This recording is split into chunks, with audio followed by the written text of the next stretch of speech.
बेटा 11th class का topic है परमुटेशन कॉम्बिनेशन में हम कॉम्बिनेशन वाले टॉपिक को कर रहे हैं बेटा।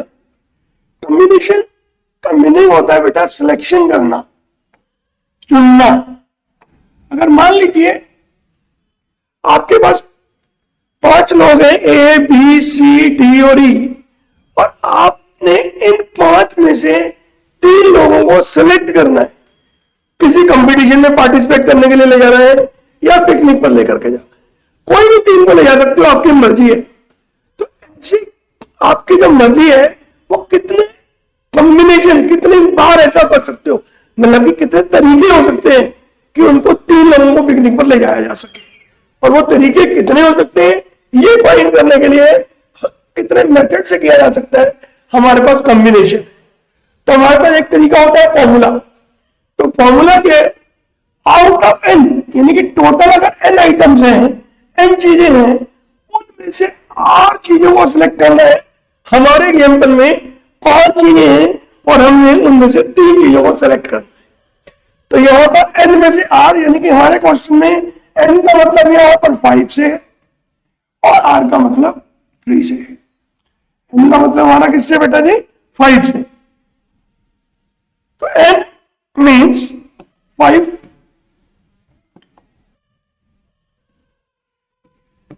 और आर मीन्स 3। इस एग्जाम्पल में जो मैं कभी करने जा रहा हूं, अभी फिलहाल एन में से आर आइटम्स को आपको सेलेक्ट करना है, चूज करना है कि आप किन को लेके जाओगे या किन को नहीं।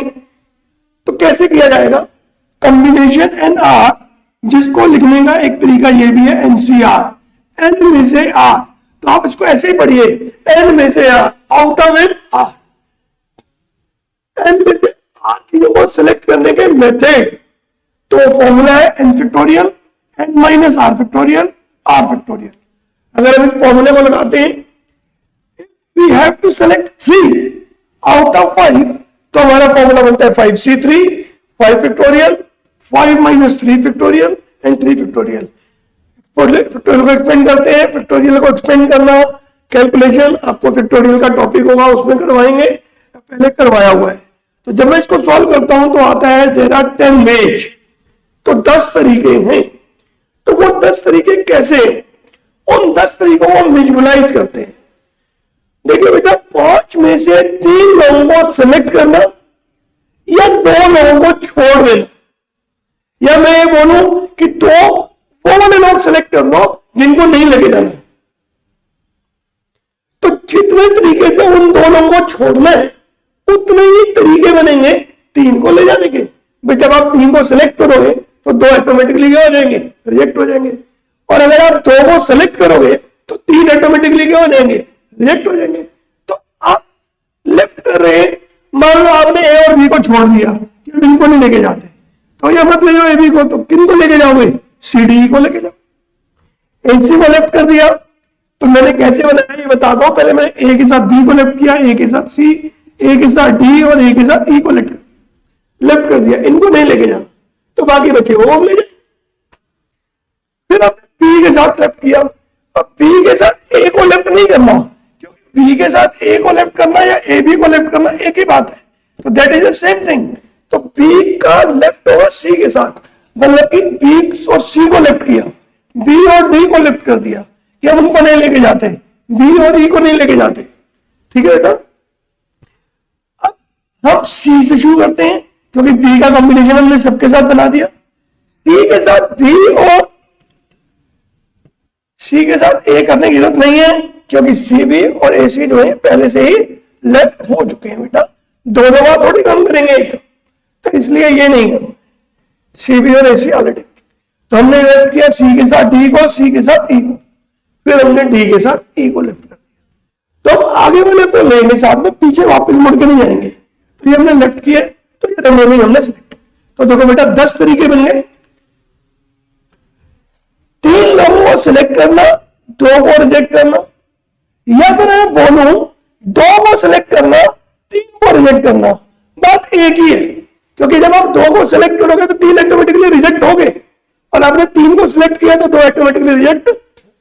तो आप 3 को सिलेक्ट करते हो तो उतने ही मेथड है 3 को सिलेक्ट करने के जितने 2 को रिजेक्ट करने के तरीके हैं। तो दोनों में कोई फर्क नहीं होता है, इसीलिए हमने 5C3 और 5C2 इक्वल होते हैं।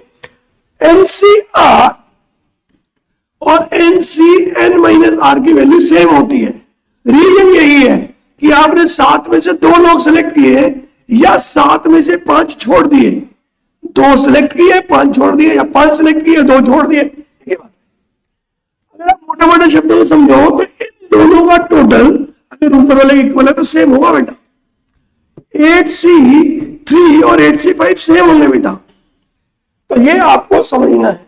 मैं कैलकुलेट करके मैं दिखा रहा हूं फॉर्मूले से। 5C3 कैलकुलेट किया, 5C2 कैलकुलेट किया, 5C2 आ गया बस 10 में। तो जिस तरीके से मर्जी कैलकुलेट करो।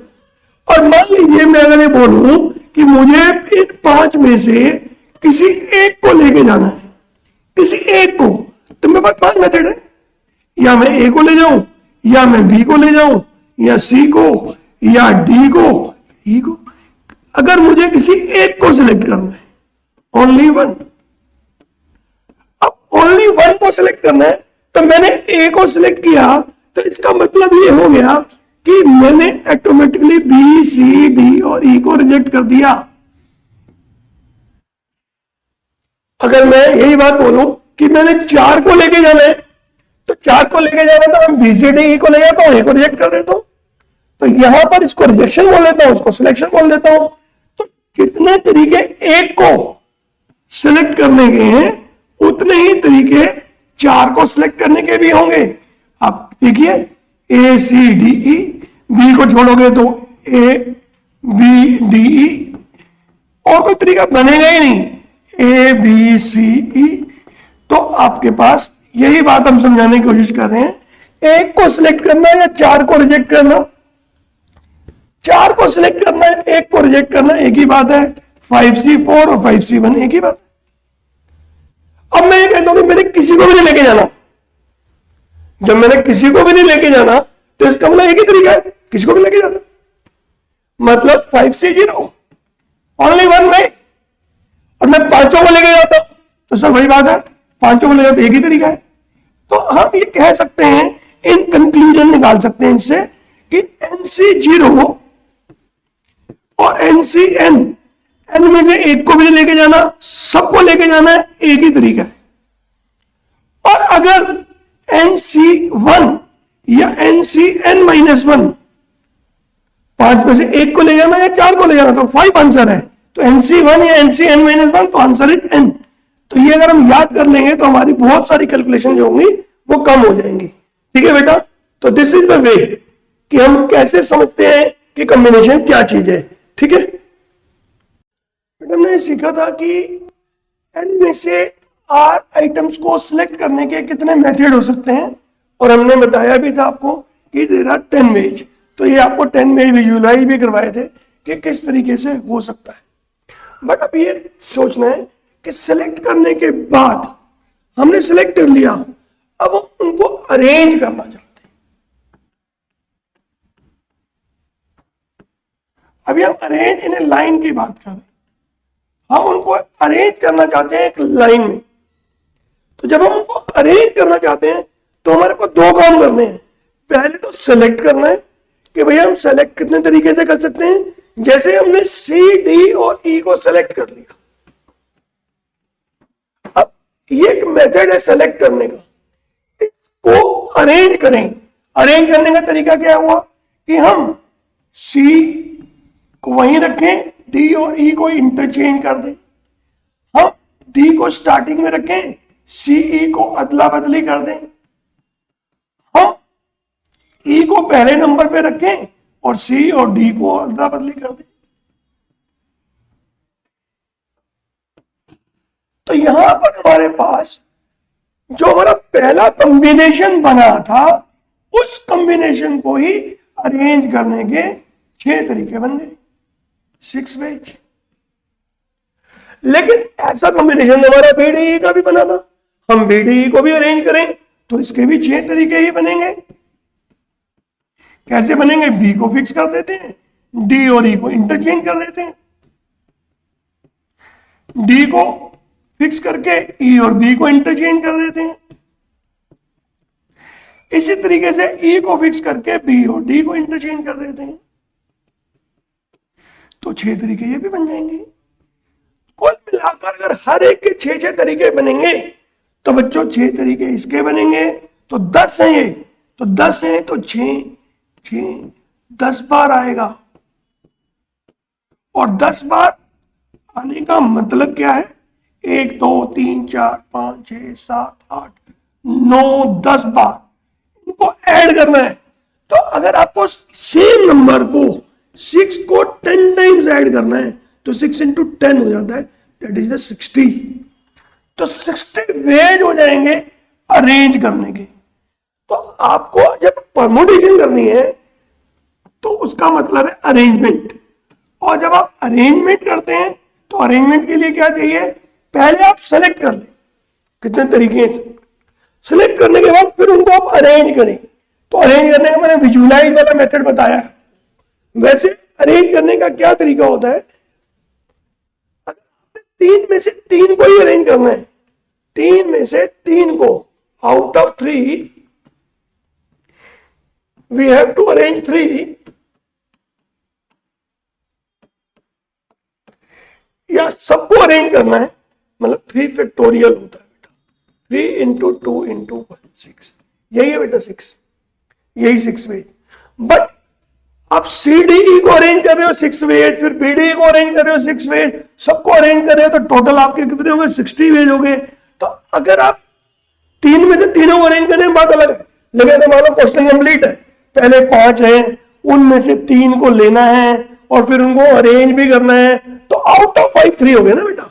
तो 3 में से 3 तो हो गए, बट आउट ऑफ 5 अगर 3 को अरेंज करना है तो out of 5 we have to arrange 3।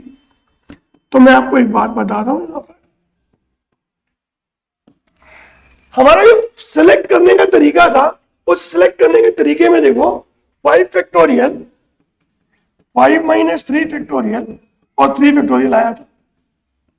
ये वेज थे कि कितने तरीके हैं सिलेक्शन के। और मैंने बोला कि ये आया था 10, और इस 10 को आपने मल्टीप्लाई किया 6 से, कि अगर एक तरीके को अरेंज करना है, एक में कॉम्बिनेशन को अरेंज करना है तो 6 वेज है। तो हम उन एक कॉम्बिनेशन को अरेंज करने के मेथड देखें तो मेथड है 3 फैक्टोरियल फॉर्मूले के हिसाब से।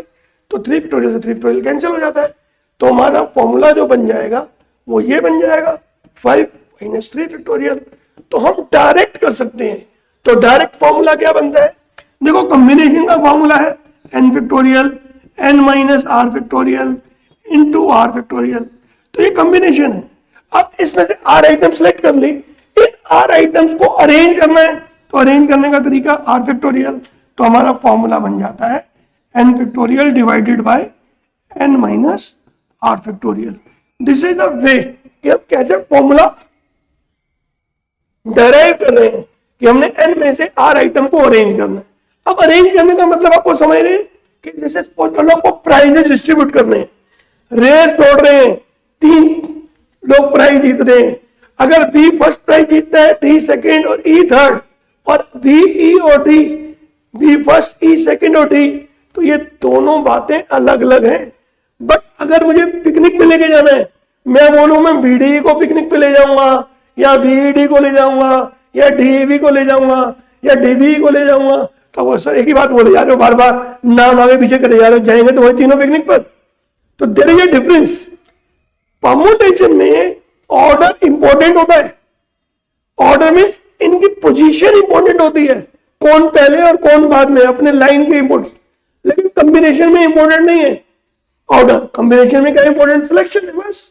3 लोग कौन से जाएंगे ये बता दो, बस ABC जाएंगे। आप बोलो नहीं जी ABC को प्राइज भी देना है, या फर्स्ट कौन, सेकंड कौन, थर्ड कौन, ऐसा कुछ भी करना है। तो जैसे आपके वर्ड्स बनते हैं तो वर्ड में स्पेलिंग आगे पीछे कर देंगे तो नए वर्ड बन जाते हैं बेटा। तो that is a question of permutation. ठीक है, तो जब ऑर्डर इंपॉर्टेंट होगा, क्रम इंपॉर्टेंट होगा। क्रम का मतलब क्या होता है कि किस ऑर्डर में है, उनकी पोजीशन इंपॉर्टेंट होगी तो वो परमुटेशन है। और जब पोजीशन इंपॉर्टेंट नहीं है, सिर्फ आदमी इंपॉर्टेंट है कि कौन से 3 जाएंगे, तो वो क्या हो जाएगा बेटा जी? कॉम्बिनेशन। कौन 3 जाएंगे वो कॉम्बिनेशन। और वो तीनों किस ऑर्डर में अरेंज किए जाएंगे, किस ऑर्डर में प्राइज दिया जाएगा, वो होगा आपका परमुटेशन। तो परमुटेशन का फॉर्मूला बनेगा आपके पास n में से r आइटम को अरेंज करने का तरीका n factorial divided by n minus r factorial, और सिलेक्शन का तरीका होगा n factorial n minus r factorial divided by into r। ठीक है बेटा, दिस